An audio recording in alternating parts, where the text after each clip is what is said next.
5:10.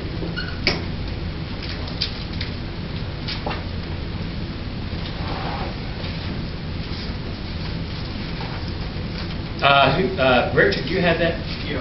Okay, go ahead. Well reported of for good works, if she had brought up children, if she had lodged strangers, if she had washed the saints' feet, if she relieved the afflicted, if she had diligently followed every good work.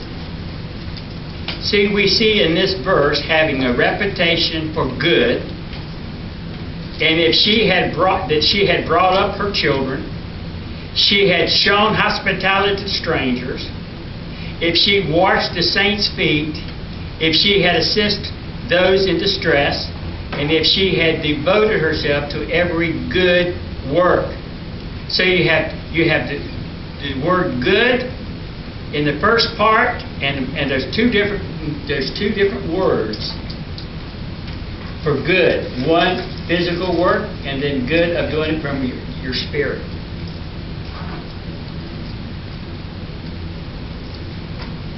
Excellent and behavior. Excellent and behavior. 1 Timothy 5:10 says, some would argue these adjectives are merely interchangeable in its context. Excellent, however, directs attention to that which is fair and noble and honorable and beautiful outwardly and visible. The second word, good, to that which belongs good in character and constitution. So therefore, excellent in behavior, one is excellent on the inside, behavior on the inside, your conversation, your behavior, your manner of living, in other words, is connected with that. Is not only going to show from within the beautiful character you have, and it shows, but it also shows that it comes from an outward understanding.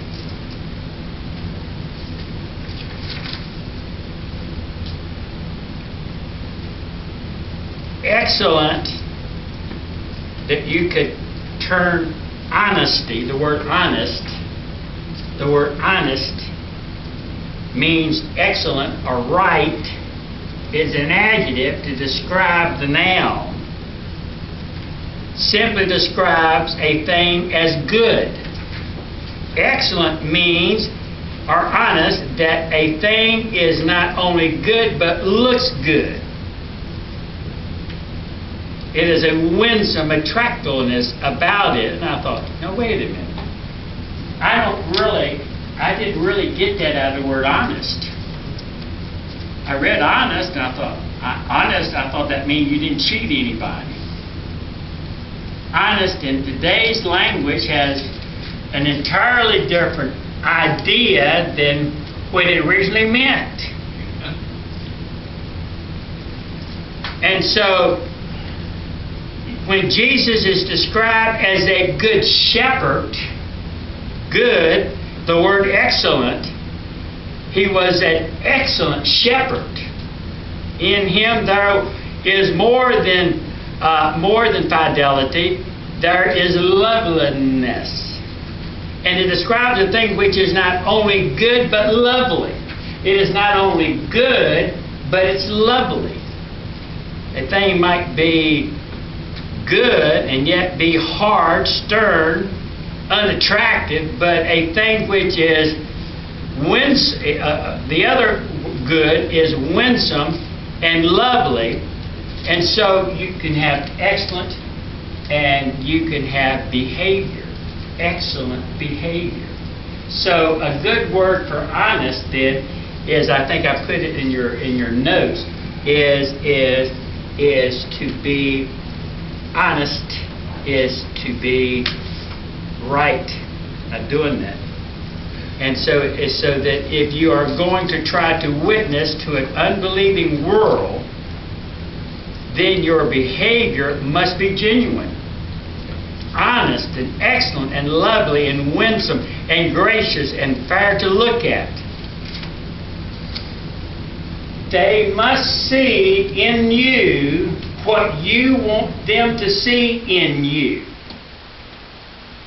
I may share with you, when I walk into the bank, or if I walk into the doctor's office, or as we've taken Willard to get his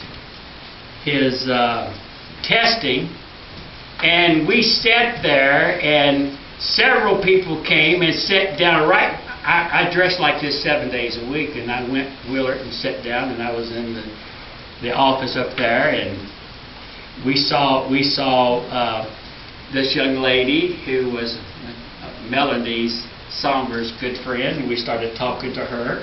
And then as we sat there, another young man, 29 years old, came and sat directly across us and started talking to us. And we communicated back and forth. When they left, I didn't want them to say, well, look at those socks he's wearing. Woo! I didn't want them to say, look at that tie he wore. Well, actually I did, but that's not the nice for you to know.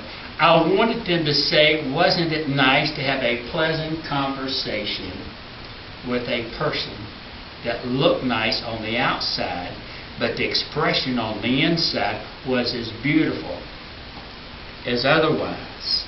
But you won't even want them to go further than that. In other words, they relate of a brand new quality of life. A brand new quality of life, a brand new quality of life is found in this word right here. A brand new quality of life. From an unbeliever to a believer, the difference is holiness that's genuine. Romans chapter 12, as we've been saying, genuine love for one another is expressed in 9 through verse 21.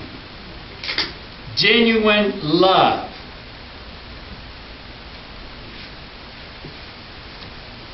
The inerrant, and all these adjectives are inherent in the meaning of the Greek word for excellent, K-A-L-O-S in the Greek.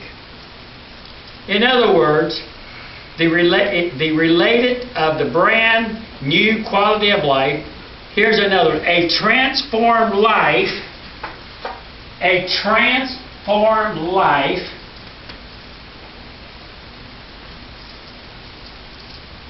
Wednesday's church, I'm going to have you come up here and transform life. A transformed life empowered by the Spirit of Christ. A transformed life empowered by the Spirit of Christ. Here's the next phrase. Must be visible to an unsaved world. A transformed life must be visible to a lost world. Stated another way, Jesus did not call secret disciples. He did not allow, as I said Sunday night, Jesus did not allow the disciples. You remember the crowd? You remember the crowd? The first crowd was the apostles. The second crowd was the disciples. The third crowd was the multitude who just was mulling around. And the next crowd was the curious. So in every crowd, you've got the apostles, you've got the disciples who were there because Jesus was a teacher. Then you've got the multitude, they just showed up, and then you got the curious. Now, Jesus is going to separate all of those crowds by the Sermon on the Mount. So Sunday night we'll begin the Sermon on the Mount, which will express who a true disciple is. We are soldiers involved in a spiritual battle. Our battle is not with people around us, but with passion within us.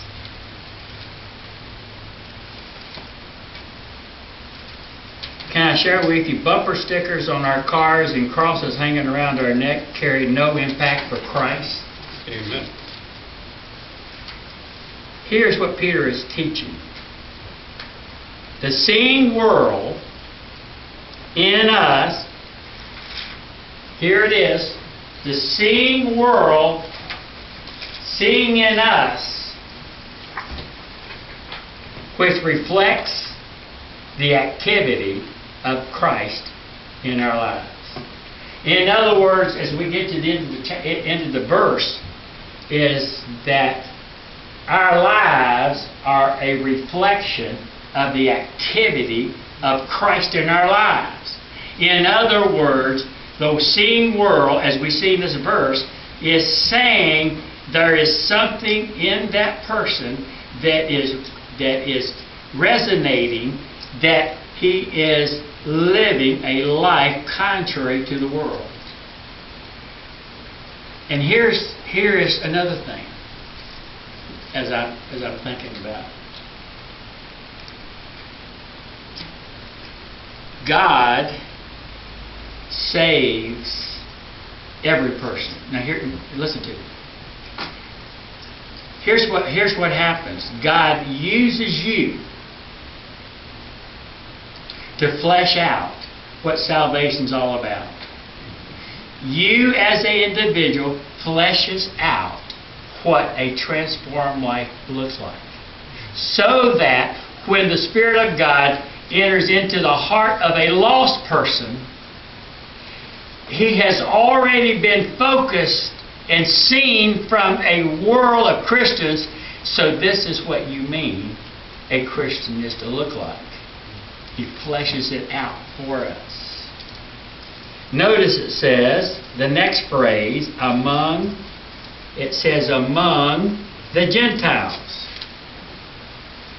Believers are witnesses to the lost world that surrounds them. The word Gentiles is a generic term. It means the world. Gentiles has nothing to do with race, but in this context, it refers to unsaved people. Amen. It refers to unsaved people, 1 Corinthians 5:1. These unsaved people are watching believers. Believe me, they are, because we see this in the verse below, in the next phrase. Speaking against us. We'll see that in a minute. The world is seeing us and they're speaking against us and looking for excuses to reject the gospel. There are more unchurched people. There are more unchurched people that are not going to a local church because of Christians who have been in the church. There are more lost people, more unchurched people who have quit church because of people that have been in the church. You know that. The unsaved people are watching believers and speaking against us. If we are going to witness to a lost world around us, we must live winsome, beautiful lives before them. I mean, this is timeless truth. Whether we like it or we not, every Christian is an advertisement for Christianity.